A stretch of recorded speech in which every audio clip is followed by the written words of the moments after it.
मंत्रालय म्हटलं की भ्रष्टाचाराचा अड्डा आणि दलालांचा सुळसुळाट असं अनेकांना वाटतं. मात्र याच भ्रष्टाचारावर मुख्यमंत्री देवेंद्र फडणवीसांनी आता आसूड उगारलेला आहे. मंत्र्यांचे पीए आणि ओएसडी यांच्या नेमणुकीवरनं मुख्यमंत्र्यांनी कठोर भूमिका घेतल्यानंतर आता मंत्रालय भ्रष्टाचार मुक्त आणि दलाल मुक्त करण्यासाठीही त्यांनी कंबर कसली आहे. पाहुयात याच बाबतचा हा एक स्पेशल रिपोर्ट.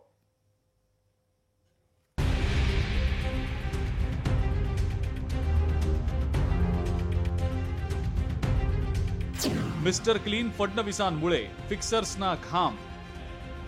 भ्रष्टाचारावर देवेंद्र फडणवीसांची करडी नजर. मंत्रालयातून दलाली हद्दपार होणार. फिक्सर सिनेमामध्ये सर्रासपणे वापरला जाणारा शब्द, पण आता राजकारणात सुद्धा हा शब्द वापरला जाऊ लागलाय. याच फिक्सर्सवरनं आता महाराष्ट्रातील राजकारणातही आरोपांची T20 मॅचच सुरू झालेली आहे. मंत्री आणि कंत्राटदारांमधल्या या फिक्सर्सना अडकवण्यासाठी खुद्द मुख्यमंत्री देवेंद्र फडणवीसच मैदानात उतरले. फडणवीसांसारख्या मातब्बर बॅट्समनमुळे फिक्सर्सचे धाबे दणाणले आहेतच, मात्र त्यांच्यावर वरदहस्त असलेल्या बड्या अधिकारी आणि मंत्र्यांनाही आता घाम फुटलाय. आतापर्यंत माझ्याकडे 125च्या जवळपास नावं आली. त्यातली 109 नावं मी क्लिअर केलेली आहेत. उर्वरित नावं मी क्लिअर केली नाहीत, कारण कुठल्या ना कुठला आरोप त्यांच्यावर आहे, कुठली ना कुठली चौकशी चाललेली आहे, किंवा मंत्रालयामध्ये त्यांच्याबद्दल परसेप्शन हे फिक्सरचं आहे. कोणी नाराज झालं तरीही मी अशाला मान्यता देणार नाही.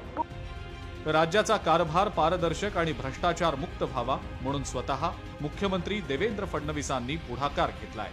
त्यावरून संजय राऊतांनी फडणवीसांचं कौतुक करताना शिंदे आणि अजित पवारांना टोला लगावलाय, तर सुप्रिया सुळे यांनी सुद्धा फडणवीसांना चांगलाच टोमणा मारलाय.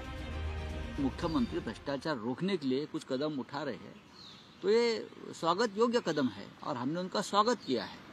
लेकिन ये फिक्सर किस मंत्री ने रिकमेंड किए थे उनका भी नाम सामने आना चाहिए.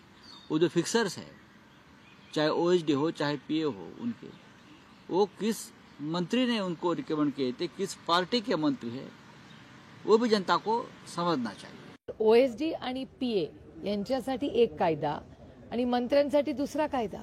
ज्यांना शिक्षा झालेली आहे, ज्यांच्यावर आरोप प्रत्यारोप झाले, जे कागदपत्र मंत्रालयात मुख्यमंत्री, माननीय उपमुख्यमंत्री सगळ्यांना दिलेले आहेत, मग त्यांना का वेगळा न्याय?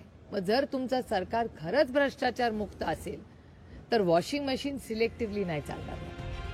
दलालांसोबत संबंध असलेल्या भ्रष्ट व्यक्तींची नेमणूक करू नका अशी तंबी यापूर्वीच मुख्यमंत्र्यांनी सर्व मंत्र्यांना दिलेली आहे. आणि म्हणूनच सावध पवित्रा घेतलेल्या मंत्र्यांकडून खाजगी सचिव किंवा मुख्य कार्यकारी अधिकाऱ्यांची नेमणूक करताना पुरती खबरदारी घेतली जातीये. मात्र आता खाऊगिरी करणाऱ्या दलालांसह काळी कमाई करण्याची सवय लागलेल्या भ्रष्ट अधिकाऱ्यांच्या स्वप्नांवर विरजणच पडलंय. त्यामुळे मंत्रालयातनं भ्रष्टाचार आणि दलालाची कीड पुरती साफ करण्यात टीम फडणवीस यशस्वी ठरणार, की दलालांकडनं मंत्र्यांपर्यंत पोहोचण्यासाठी नव्या मार्गांचा शोध घेतला जाणार, हे पाहणं सुद्धा तितकंच महत्त्वाचं असेल. चेतन ननावरे, लोकशाही मराठी, मुंबई. लोकशाही मराठी ऐका, पहा, जागरूक रहा.